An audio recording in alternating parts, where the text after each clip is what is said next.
ذوق رمضان السلام علیکم ورحمۃ اللہ وبرکاتہ۔ میں ہوں آپ کا ہوسٹ اسامہ رضی اور اس سال آپ کے لیے لا رہا ہوں رمضان کی خصوصی نشریات ذوق رمضان صرف فریڈم نیوز پر، جس میں ملک و ملت کے معروف علماء کرام، قرہ حضرات، ثناخوان رسول وقت سحر اپنا حصہ شامل کریں گے۔ تو دیکھتے رہیے پہلے رمضان سے آخر رمضان تک ذوق رمضان صرف فریڈم نیوز پر۔ ذوق رمضان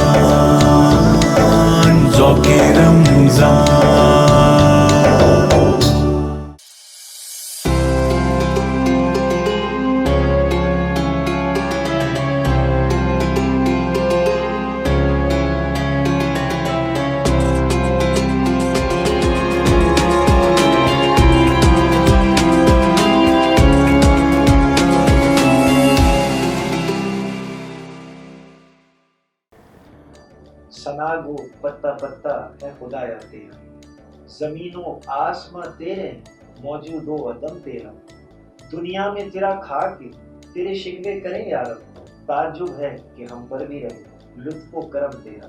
معزز ناظرین کرام، السلام علیکم ورحمۃ اللہ وبرکاتہ۔ پروگرام ذوق رمضان میں ایک مرتبہ پھر آپ کا ہوسٹ اسامہ رضی آپ تمام کو خوش آمدید کہتا ہے۔ اشرۂ رحمت بہت تیزی کے ساتھ ہم سے رخصت ہو رہا ہے، اور یہ رمضان المبارک کا ہر سال تقریباً ایسا ہی ہوتا ہے۔ ہم اشرۂ رحمت میں جب سوچتے ہیں، کوشش کرتے ہیں رحمتیں سمیٹنے کے لیے، کوشاں رہتے ہیں، اور اتنی دیر میں یہ اشرہ ہم سے رخصت ہو جاتا ہے۔ ہم قریب اشرۂ مغفرت میں ہم آپ تمام داخل ہوں گے اور کوشش کریں گے اللہ رب العزت کی بارگاہ میں خوب توبہ استغفار پیش کرنے کی۔ میں ہمیشہ کہتا ہوں دعاؤں میں یاد رکھیں اپنوں کو بھی، خود کے لیے بھی دعا کیجیے، ہمارے لیے بھی دعا کیجیے۔ تعارف کراتا چلوں آج کے ہمارے مہمان خصوصی، اور میرے دل کے بہت قریبی ہیں، بہت علمی گفتگو فرماتے ہیں، بہت قابل اور علمی شخصیت۔ میرے استاد اور محسنوں میں اگر کسی کا نام لیا جائے تو یقیناً ان کا نام جو ہے وہ سر فہرست ہوگا۔ میرے بہت کرم فرما، اپنی مصروفیت کے باعث وقت نکالا، مختلف ٹی وی چینلز میں آپ انہیں ملاحظہ فرماتے رہتے ہیں۔ میری مراد جناب فیصل بیگ عزیزی بندگی۔ حضرت کیسے مزاج ہیں؟ حضرت سب سے پہلے بتائیے گا رمضان المبارک کیسا گزر رہا ہے، کیا مصروفیات رہتی ہے رمضان المبارک میں؟ رمضان المبارک اس کی مصروفیات باقی تمام مہینوں سے مختلف ہوتی ہے، اس لیے کہ اس میں دن میں روزہ، رات میں پھر تراویح، اور اس کے بعد پھر جو درمیانی وقت بچتا ہے اس وقت میں اپنا پڑھنا پڑھانا۔ تو رمضان کی مصروفیات پورے عالم اسلام میں ہی سال کے 11 مہینوں سے مختلف ہوتی ہے، اور مقصد بھی اس کا یہ ہوتا ہے کہ ایک تربیتی نظام سے گزر کے ہم اگلے 11 مہینوں کی تیاری کر سکیں۔ کیا بات! سب سے پہلے بابا، میں یقیناً رمضان المبارک کا مہینہ ہے، اور میں سب سے پہلے سوال آپ سے یہی کرنا چاہوں گا، سب سے پہلا کہ رمضان المبارک کے اگر لفظی معنوں پہ، لغوی معنوں پہ اگر آپ روشنی ڈالیں تو آغاز یہاں سے کرتے ہیں۔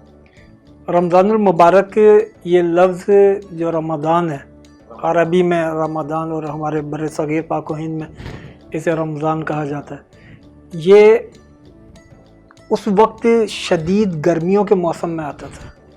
تو یہ گرم موسم اس کے لغوی معنی، گرم موسم جی، اور اس کا ایک مقصد ہے، وہ مقصد قرآن حکیم نے بیان کیا۔ وہ بیان یہ کیا مقصد کہ یا ایھا الذین آمنوا کتب علیکم الصیام، اے ایمان والو ہم نے تم پر روزہ لکھ دیا ہے، کتبہ کتابت کر دی جی، جو لغوی معنی اس کے ہوں گے یا ایھا الذین آمنوا کتبہ، ہم اے ایمان والو ہم نے کتابت کر دی ہے، علیکم تمہارے اوپر روزوں کی، تم پر روزہ لکھ دیا، اس کا مطلب یہ ہے کہ ہر حال میں تمہیں رکھنا ہے، تم پر لازم کر دیا، یعنی فرض کی جگہ جی بابا استعمال ہوا ہے کہ لکھ دیا جی، تم پر روزہ لکھ دیا ہے۔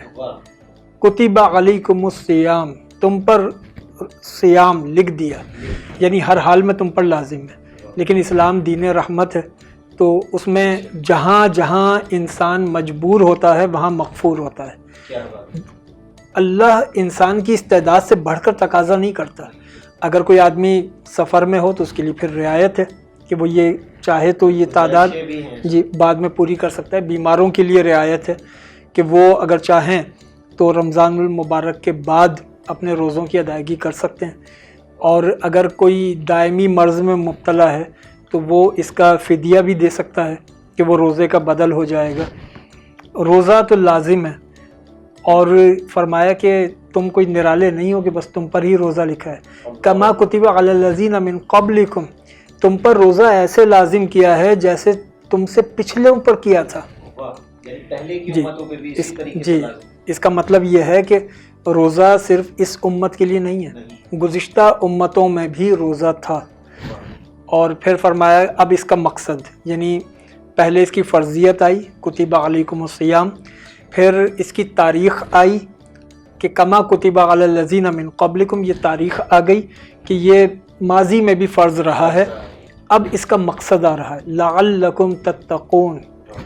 مقصد اس کا یہ ہے کہ تم صاحب تقوی بن جاؤ، صاحب تقویٰ۔ جی متقی بن جاؤ، یہ اس کا مقصد ہے. اچھا، یہ خاص علامہ صاحب رمضان کے ساتھ منسلک کرنے کی وجہ، تقویٰ تو چونکہ جی ساری زندگی سارا سال کا ہی ہے۔ بالکل، تقوی کا حصول پورے سال کے لیے زندگی کے ہر لمحے میں کوشش کرنی چاہیے کہ ہم راہ تقوی کو اختیار کریں.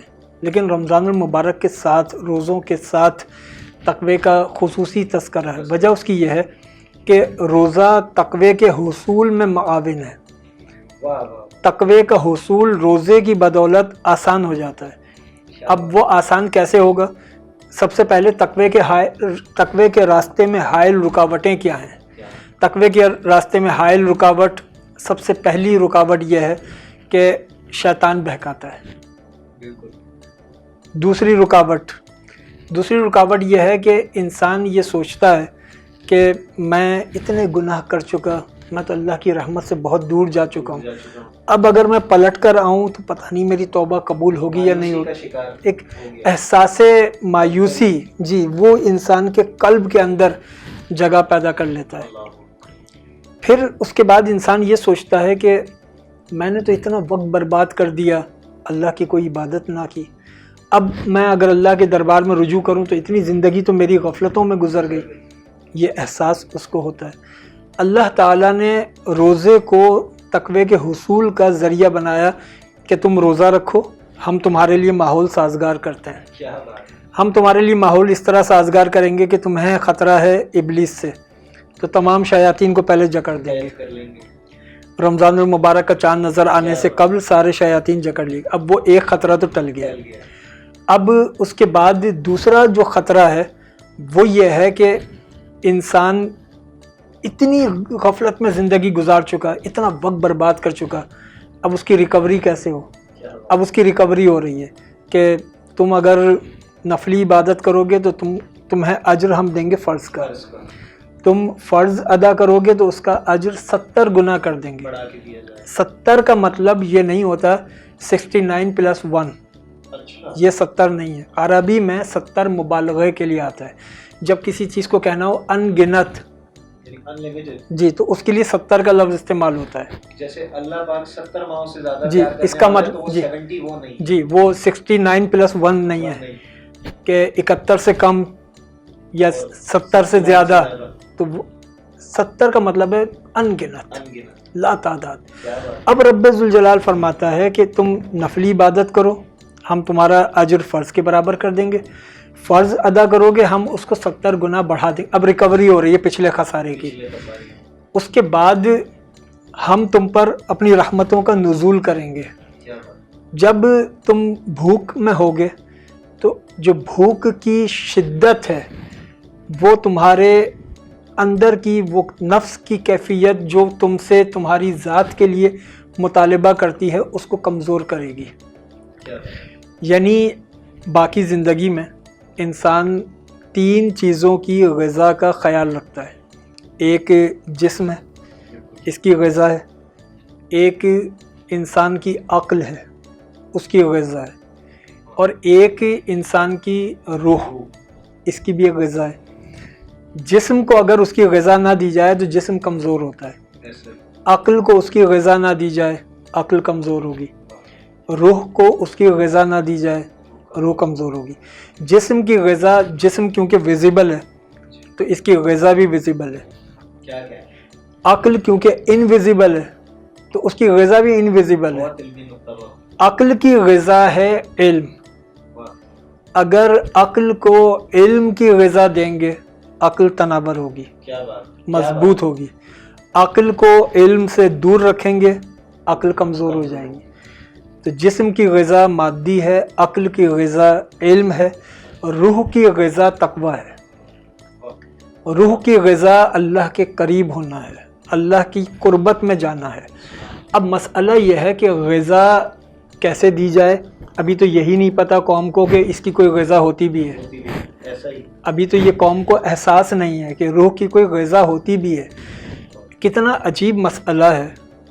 جسم اگر لاغر ہو جائے پوری فیملی پریشان ہو جاتی ہے کہ بھئی ڈاکٹر کے پاس لے کے چلو, فوراً علاج کراؤ, فوراً یہ عارضہ دور ہو.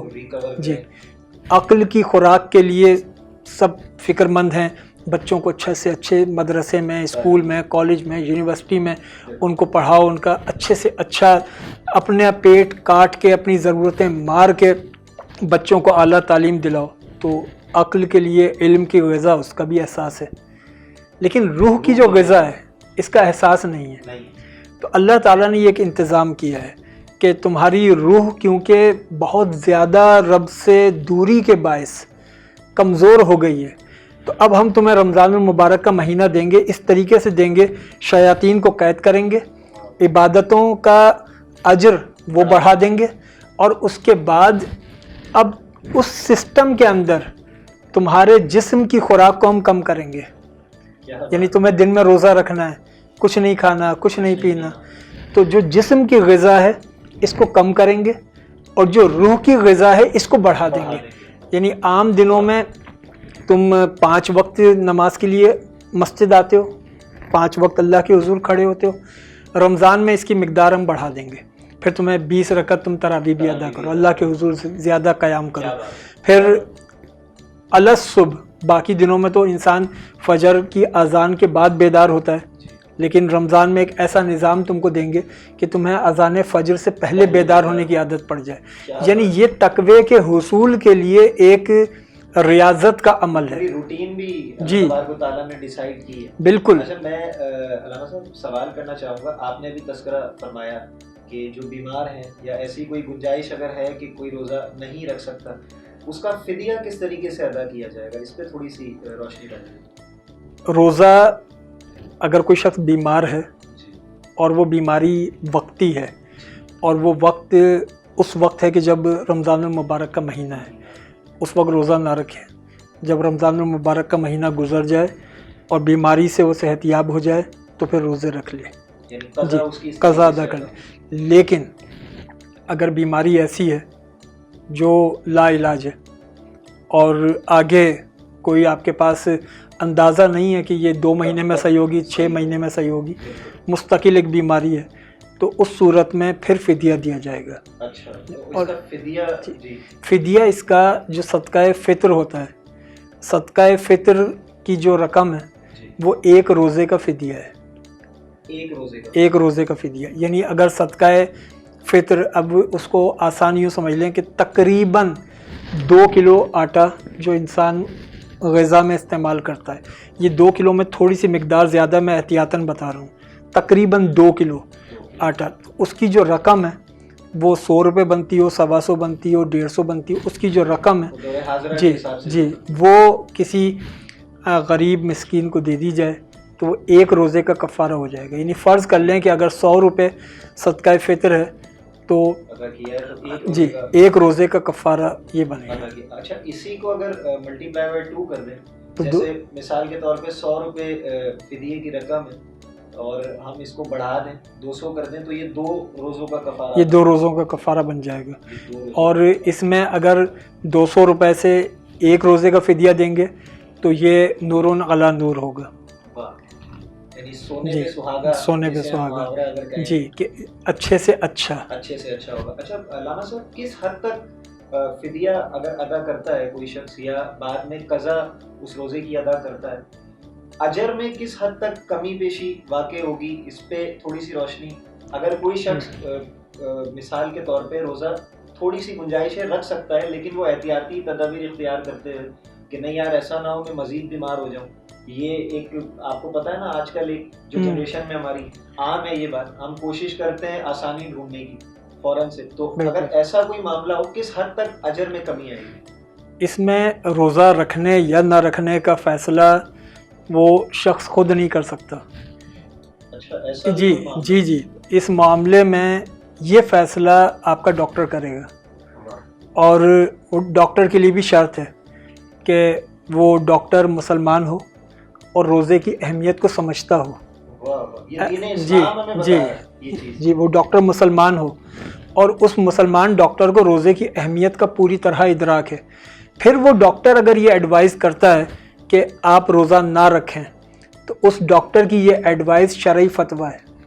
کیا بات ہے، شرعی فتویٰ ہے، اس کی ایڈوائز پر آپ کو عمل کرنا ہے. اس کے بعد اگر آپ نے روزہ رکھا تو یہ روزہ رکھنا غلط ہو جائے گا. مطلب یہ پورا پیراہا جسے ہم کہہ رہے ہیں یہ دین اسلام ہمیں بتا رہا ہے بالکل کہ کس طریقے سے جو ہے یہ ساری چیزیں کور. بالکل. کیا بات. تو اگر ایک ڈاکٹر یہ کہتا ہے کہ آپ کے لیے روزہ رکھنا آپ کی صحت کے لیے نقصان دہ ہے تو اس صورت میں مریض کو لازماً چاہیے کہ وہ ڈاکٹر کی ایڈوائس پر عمل کرے اور روزہ نہ رکھے. اچھا اس کے اجر کے متعلق اجر میں کوئی کمی نہیں ہوتی. اس لیے کمی نہیں ہوتی کہ اللہ کا نظام عادلانہ ہے، خدا نخواستہ ظالمانہ نہیں ہے. اگر میرے جسم میں قدرت ہی نہیں ہے کہ میں روزہ رکھ سکوں، اگر مجھ میں طاقت ہوتی کہ میں روزہ رکھ سکتا تو میں رکھتا، لیکن میں استعداد ہی نہیں رکھتا روزہ رکھنے کی، تو اللہ تعالیٰ میرے اجر میں کیوں کمی کرے گا؟ کیا بات، یعنی اتنی آسانی دین اسلام جس حال میں جیسا حکم ہے اللہ کا اس پر عمل کر دیا جائے اجر وہی رہتا ہے. کیا بات ہے، یہی دین اسلام کی ناظرین کرام خوبصورتی ہے. علامہ صاحب تشریف فرما ہے، یقیناً گفتگو سے آپ بھی لطف اندوز ہو رہے ہوں گے. میں تو بہت جو ہے وہ حضرت کی گفتگو کو پسند کرتا ہوں. چھوٹے سے اس عمر تک جو ہے وہ حضرت کی گفتگو سے کافی مجھے جو ہے وہ دل لگی ہے. تو مزید گفتگو حضرت سے جاری و ساری ہے. ملتے ہیں ایک چھوٹے سے وقفے کے بعد. اپنا بہت خیال رکھیے. ذوق رمضان، ذوق رمضان.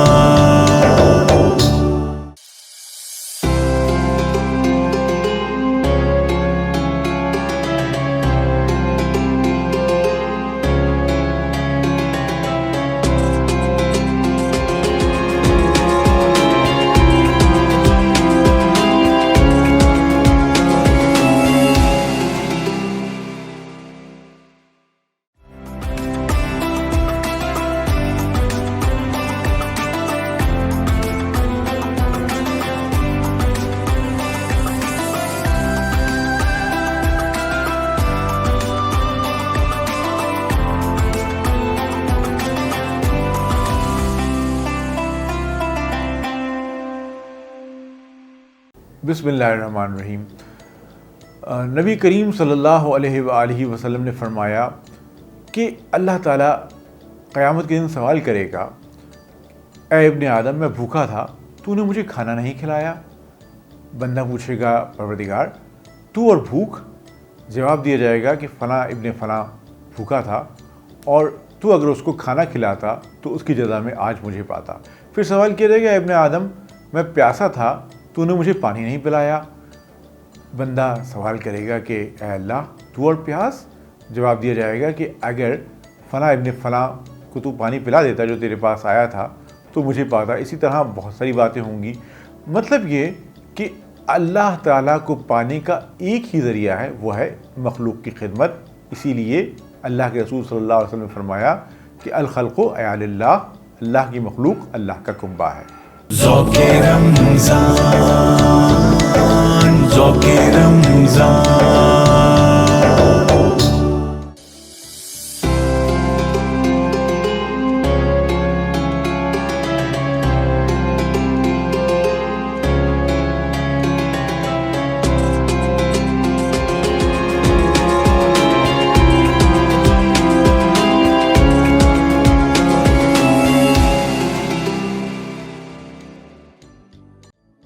السلام علیکم ورحمۃ اللہ وبرکاتہ. ناظرین کرام، پروگرام ذوق رمضان میں اسامہ رضی ایک مرتبہ پھر آپ کو خوش آمدید کہتا ہے۔ علامہ فیصل عزیزی بندگی دامت برکاتہ العالیہ ہمارے ساتھ موجود ہیں اور بہت علمی گفتگو حضرت کے ساتھ اس وقت چل رہی ہے اور میں بہت لطف اندوز ہو رہا ہوں، کیونکہ حضرت کی گفتگو میں جو دلکشی ہے وہ مجھ سے بہتر میرے خیال کوئی نہیں سمجھ سکتا۔ حضور والا، ہم اجر سے متعلق بات کر رہے تھے اور آپ نے ارشاد فرمایا جیسے فدیے کے متعلق کہ وہ فدیہ ادا کر دیں۔ 100 روپے اگر مثال کے طور پہ فدیے کی رقم ہے تو یہ ایک روزے کا کفارہ ادا ہوگا۔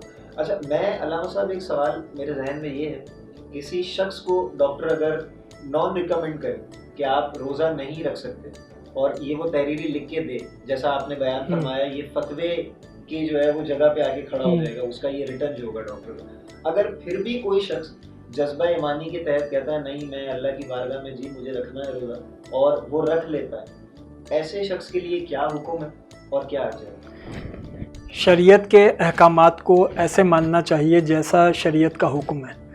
جس طریقے سے مسافر کے لیے اللہ تعالیٰ کی جانب سے اس کے بندوں کے لیے حکم یہ ہے کہ تم 4 کی جگہ 2 رکعت ادا کرو، مسافر اگر ہو۔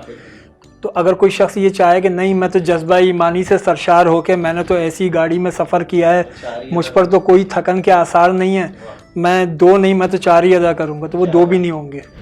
اچھا جی، مطلب اس طریقے کا حکم ہے؟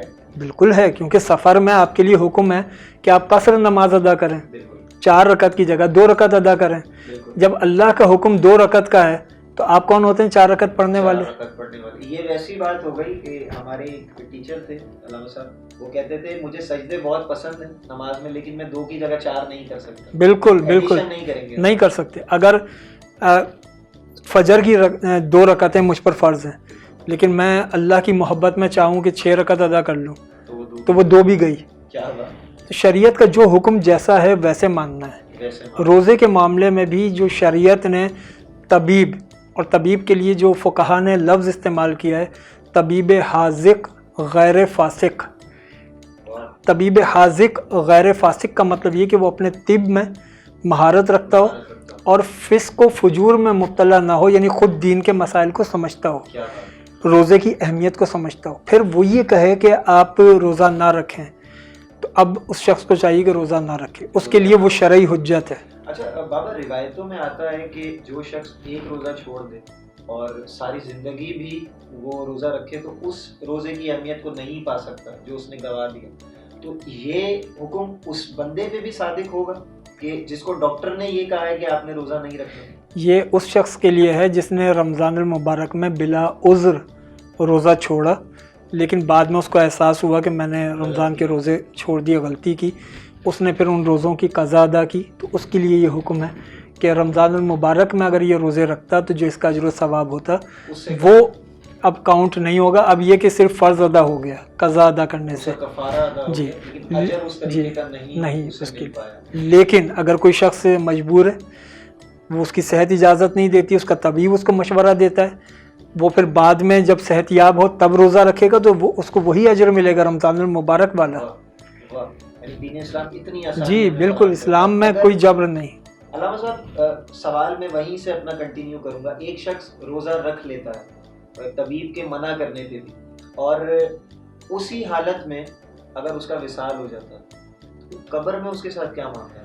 اگر اس روزے کی حالت میں اس بیماری کی وجہ سے اس کا انتقال ہو جاتا ہے تو وہ شخص خود اس عمل کا ذمہ دار ہوگا۔ ویسے بھی اگر کوئی بیمار نہ بھی ہو اور روزے کی حالت میں کسی کی حالت، ایک نارمل آدمی ہے بالکل صحت یاب ہے، روزے کی حالت میں اس کی حالت اتنی تشویشناک ہو جائے کہ اس کی جان کو خطرہ ہو، تو ایک صحت مند آدمی ہو تب بھی اس کو روزہ افطار کرایا جانا چاہیے، اس کا روزہ ختم کرانا چاہیے، اس کی زندگی بچانی ہے، اس کی جان بچانی ہے۔ بعد میں پھر وہ 60 روزے نہیں رکھے گا، پھر وہ اس روزے کی جگہ 1 روزہ رکھے گا، کیونکہ قضا میں 1 روزے کی قضا 1 روزہ ہے، کفارہ 1 روزے کی جگہ 60 روزے ہے۔ جب جان کو خطرہ ہوا اور روزہ افطار کرا دیا گیا قبل از وقت تو اب بدلے میں بعد میں صرف 1 روزہ رکھنا ہے۔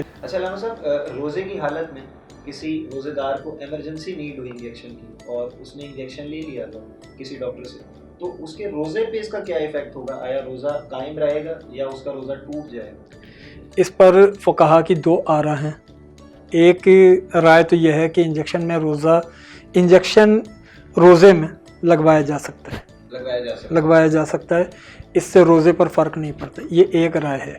دوسری رائے یہ ہے کہ انجیکشن روزے کی حالت میں نہیں لگوانا چاہیے. اچھا، یہ دونوں آراء موجود ہیں. یعنی یہ وہ صورتحال آ گئی کہ علماء کے اختلاف میں جی، کا فائدہ ہو گیا.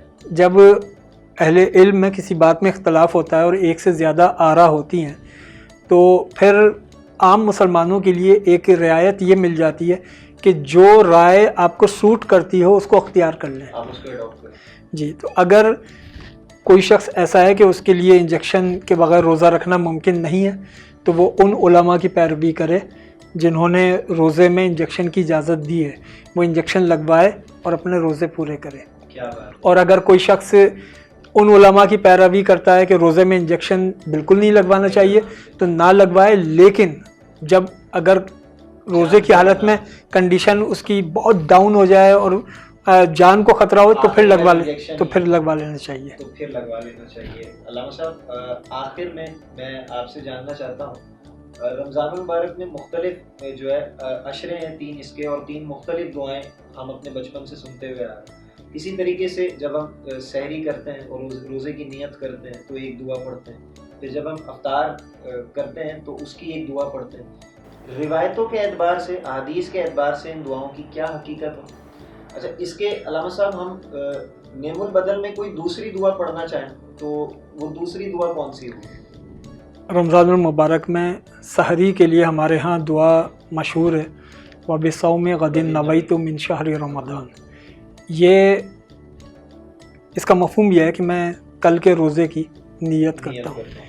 یہ الفاظ کسی حدیث مبارک میں نہیں ہے.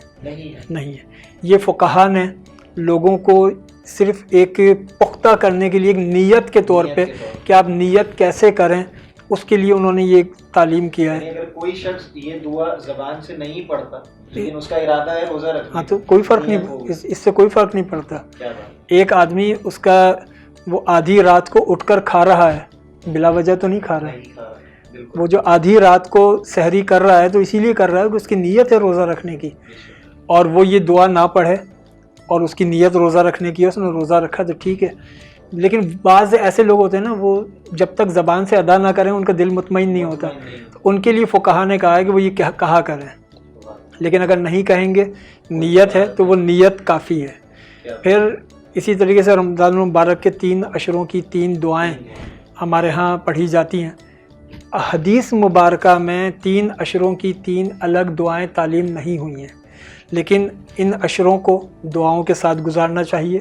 لہٰذا عشرہ رحمت ہے تو کوئی بھی ایسی دعا جس میں اللہ سے اس کی رحمت مانگی جائے. جب دوسرا عشرہ ہو عشرہ مغفرت تو کوئی بھی ایسی دعا جس میں اللہ سے اپنے گناہوں کی مغفرت طلب کی جائے. اور جو تیسرا عشرہ ہے جہنم سے نجات کا تو کوئی بھی ایسی دعا جس میں جہنم سے نجات. جی، اب یہ 3 دعائیں لوگ یاد کرنے کے لیے سرگرداں رہتے ہیں کہ پہلے عشرے کی، دوسرے عشرے کی، تیسرے عشرے کی دعا. قرآن حکیم میں ایک دعا ہے جو ہمارے ہاں معمول کے طور پہ بھی پڑھی جاتی ہے، اس میں تینوں عشروں کی دعا ترتیب کے ساتھ موجود ہے. ربنا آتنا فی الدنیا حسنہ، اے ہمارے رب ہمیں دنیا کی بھلائی عطا کر دے. جی، اللہ دنیا میں جو خیر عطا کرے وہ اللہ کی رحمت ہے. دنیا میں اللہ جو کچھ عطا کرے وہ اللہ کی رحمت ہے.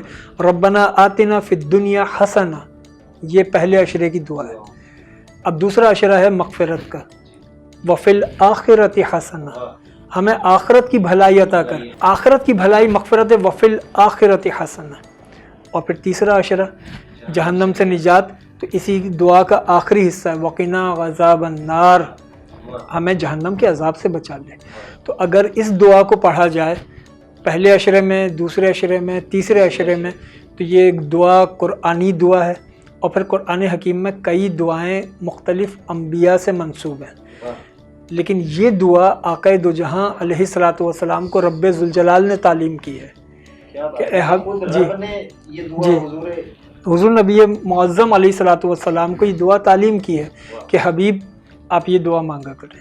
کیا بات، اور جو دعا اللہ خود سکھائے جی دعا کی کتنی کیا فضیلت ہوگی، اور پھر وہ دعا کے الفاظ قرآن کا متن بھی ہوں، یعنی جب آپ وہ دعا پڑھ رہے ہیں تو در حقیقت آپ قرآن کی تلاوت کر رہے ہیں. تو یہ ڈبل اجر جی. ایک تو آپ کی دعا ویسے بالکل. عبادت، اور پھر قرآن کریم کی جو آپ تلاوت کر رہے ہیں اس کے ہر حرف کے بدلے آپ بالکل نیکیاں مل رہی ہیں. علامہ صاحب یقیناً ایک مختصر وقت میں سارے مسائل اور ساری علمی گفتگو جو آپ سے ہم نے سننی ہے پوری نہیں ہو سکتی.